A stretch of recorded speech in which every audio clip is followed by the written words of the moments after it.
عورت کا اپنے شوہر کو ویلیو نہ دینا، احترام نہ کرنا، وہ سمجھنا کہ میں اور یہ برابر ہیں، یہ بھی بد اخلاق عورت کرتی ہے ایسا. بھائی اگر دونوں ایک جیسے ہوتے تو یہ آپ کو چھوڑ دے، آپ کی کیا حیثیت رہے گی سوسائٹی میں؟ آج ہماری خواتین یہ بات بہت کہتی ہیں کہ جتنی ضرورت مرد کو ہماری ہے ہمیں اتنی ہی ضرورت ہے. نا نا نا نا، آپ کو مرد کی ضرورت زیادہ ہے. اللہ نہ کرے وہ آپ کو چھوڑ دے، منہ کالا کرنے کے لیے اس کے پاس عورتیں بہت ہیں. یہ تو شریعت کا پابند ہے کہ اس نے، شریعت نے حلال پر کی باؤنڈری کھینچ دی ہے. ورنہ انگریز تو شادی وادی تھوڑی کرتا ہے، وہ اس کو پتا ہے عذاب جان ہے بھائی بیوی بنانا. نائٹ کلبوں میں روزانہ منہ کالا کرے گا.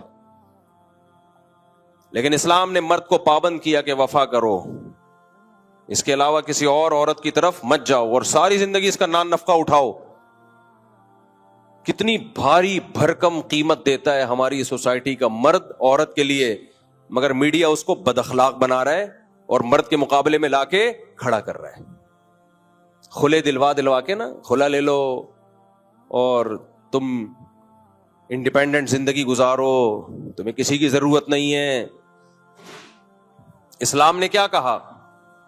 بھئی یہ تمہارا محسن ہے، اس کی کڑوی کسیلی برداشت کر لو. لو كنت آمر احدا ان يسجد لاحد لامرت النساء ان يسجدن لازواجهن. سجدے کا حکم ہوتا تو عورت کو حکم دیتا شوہر کے سامنے سجدہ کرے. یہ باتیں پہلے مائیں بچیوں کو سکھاتی تھیں. بھئی اونچ نیچ ہر گھر میں ہوتی ہے، برداشت کر لو. نا نا نا، آج کل اینٹ کا جواب پتھر سے. لیکن آپ ان خواتین کو دفتروں میں دیکھیں، nice to meet you, attitude ایسا خاندانی، باس کے ساتھ ایسے ان کا جو بیہیویئر ہے باس کے ساتھ بڑا زبردست. تو بھائی ہم برابر کے ہیں.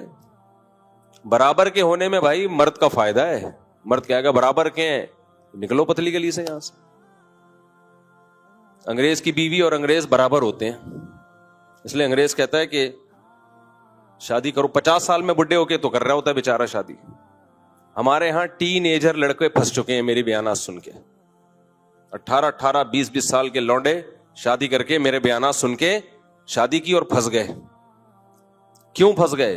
ادھر ادھر منہ نہیں مار سکتے. وہ رات کو جلدی گھر پر آئیں گے، سارا نان نفقہ اس کا اٹھائیں گے. وہ یہ تو عیاشی کی عمر تھی ان کی، لیکن انہوں نے اپنے آپ کو باؤنڈ کر لیا ایک عورت کی وفا کے لیے. تو پھر اسلام عورت کو بھی کچھ احکام دیتا ہے. یہ تمہارے سر کا تاج ہے، تو اس کو عزت دو، اس کو رسپیکٹ دو. یہ تمہارا بوائے فرینڈ نہیں ہے، یہ گھر کا سربراہ ہے. تو اخلاق کے ہمارے ہاں معیار ہی چینج ہو چکے ہیں. ہم گوروں سے اخلاق سیکھ رہے ہیں. کس سے اخلاق سیکھ رہے ہیں آج کل؟ گوروں سے. تو حسد نہ ہو آپ میں، جیلسی نہ ہو، استغنا ہو،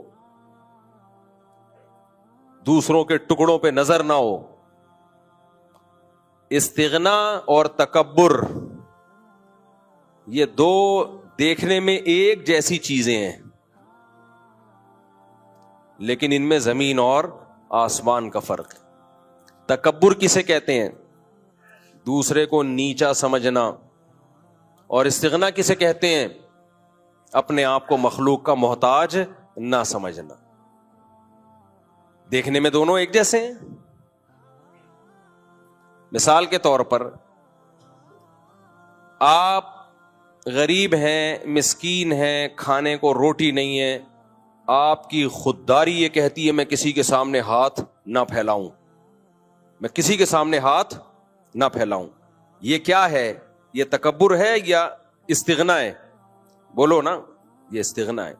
یہ بری چیز ہے یا اچھی چیز ہے؟ اچھی چیز ہے، یہ پسندیدہ ہے.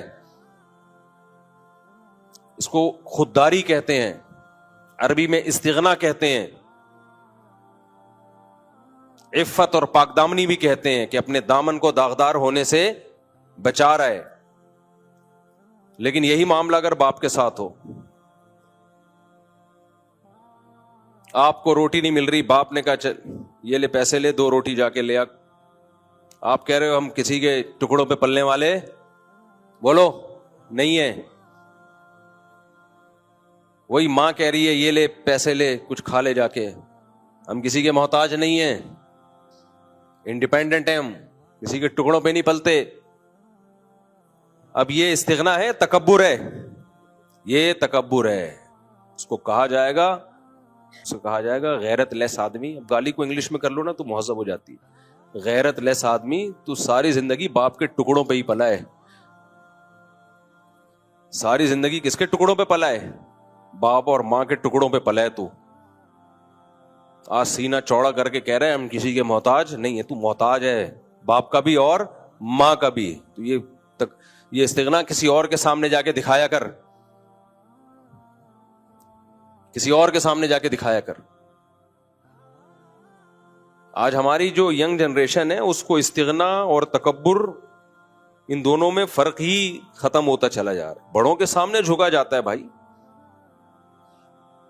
اپنے جیسوں کے سامنے انسان اپنی ٹانگ اونچی رکھتا ہے، لیکن خودداری ہے. آج کل خواتین بھی اس طرح کے تانے دیتی ہیں شوہر کو، 10 سال اس کی آمدن سے کھا پی کے اس کو نچوڑ دیا. اب پھر اس طرح کے تانے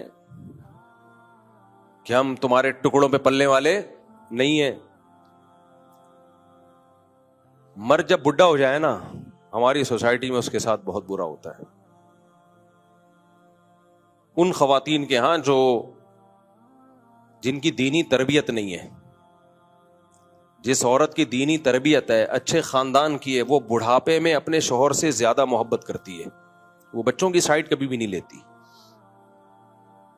وہ بااخلاق ہوتی ہے. وہ کہتی ہے بھائی میری زندگی میں پہلے یہ آیا ہے، تم بعد میں. تمہیں بھی میں نے جو پالا ہے نا، اس نے شیلٹر دیا تھا تو اچھے طریقے سے پال لیا. یہ شیلٹر نہ دیتا تو دھکے کھاتی میں تمہیں لے کے.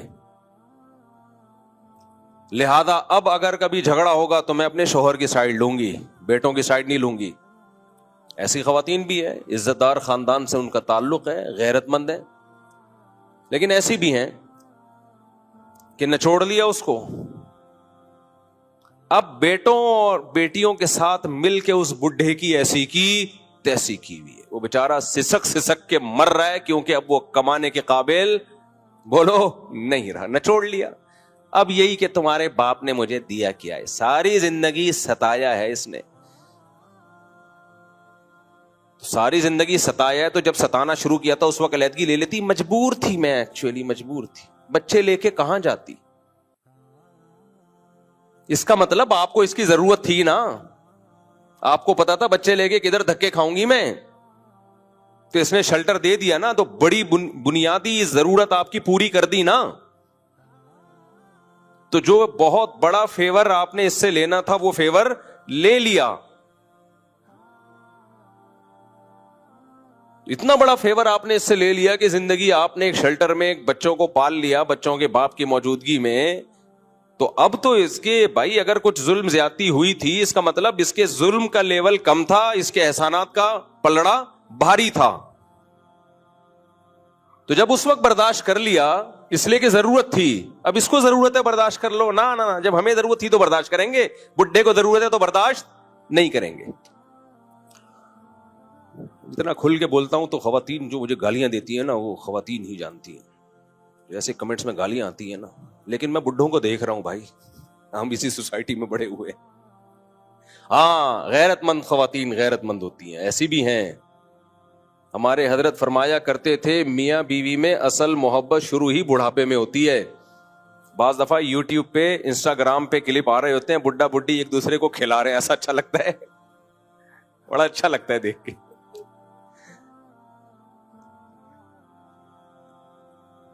وہ ایک انسٹاگرام یا ٹک ٹاک پہ ایک ویڈیو آئی، ایک بوڑھا بیچارہ بیٹھا ہوا ہے، وہ جو بڑھیا ہے اس کی بیوی، وہ اس کو کچھ دلیا کھلا رہی ہے.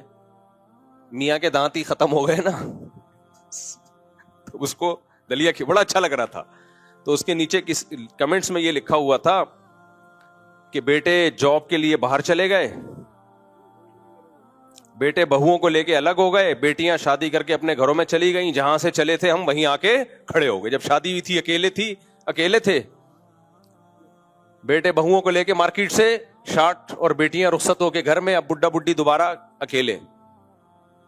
تو جہاں سے اس رشتے کا آغاز ہوا تھا اینڈنگ بھی وہیں, لیکن یہ ان کے ہوتا ہے جن کے 2 بچے ہوتے ہیں, یہ مالداروں کے ہوتا ہے. یہ نحوست اللہ نے کس کے لیے رکھی ہے؟ پیسے والوں کے لیے, جن کے دل چھوٹے ہوتے ہیں, بنگلے 1000 گز کے ہوتے ہیں. ایک آدھ بچہ امریکہ چلا گیا, ایک جاپان چلا گیا, ایک بیٹی تھی وہ چلی گئی, بڈھا بڈھی ایک دوسرے کو کب تک دلیا کھلاؤ گے بھائی, کب تک کھلاؤ گے؟ بڑھاپا انہی کا مزے کا گزرتا ہے جن کے ہول سیل کے حساب سے اولادیں ہوتی ہیں. اور قرآن کے الفاظ دیکھو یار, الفاظ دیکھو قرآن کے.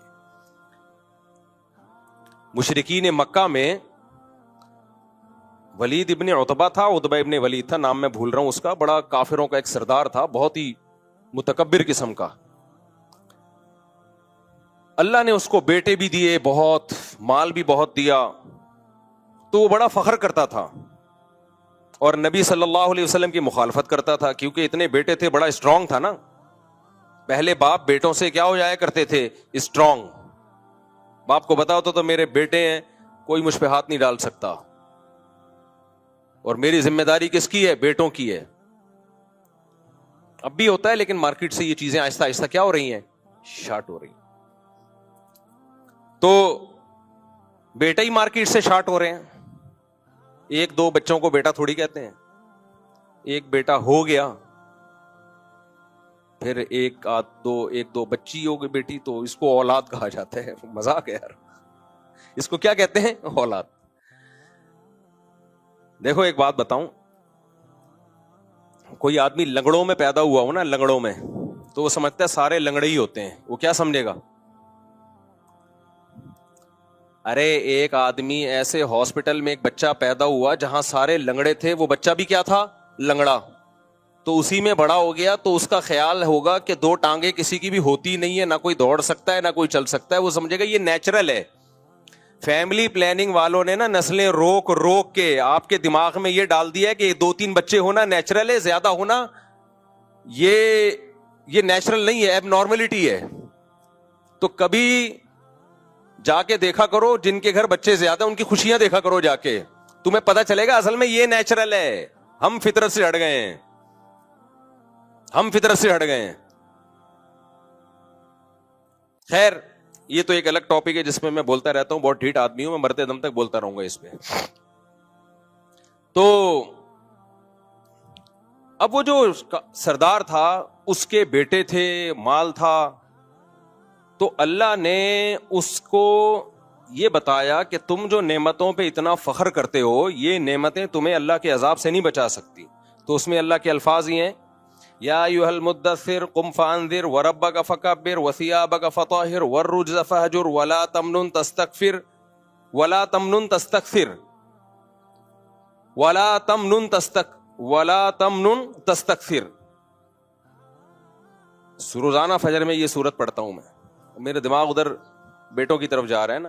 یا ایھا المدثر قم فانذر وربک فکبر وثیابک فطہر والرجز فہجر ولا تمنن تستکثر ولربک فاصبر فاذا نقر فی الناقور فذلک یومئذ یوم عسیر علی الکافرین غیر یسیر ذرنی ومن خلقت وحیدا وجعلت له مالا ممدودا وبنین شہودا. اللہ کہتے ہیں اس کو چھوڑ دو, اس کو ذرا چھوڑ دو, میں اس کو خود ہی نمٹوں گا. میں نے اس کو مال بھی دیا, یعنی اللہ اپنی نعمتیں گنوا رہا ہے, وَبَنِينَ شُهُودًا, اور حاضر رہنے والے بیٹے بھی دیے. اس سے پتہ چلتا ہے بھائی بیٹے وہی اچھے ہوتے ہیں جو بڑھاپے میں حاضر ہوں. وہ بیٹے کسی کام کے نہیں ہے, بڑھاپے میں ایک امریکہ میں اور ایک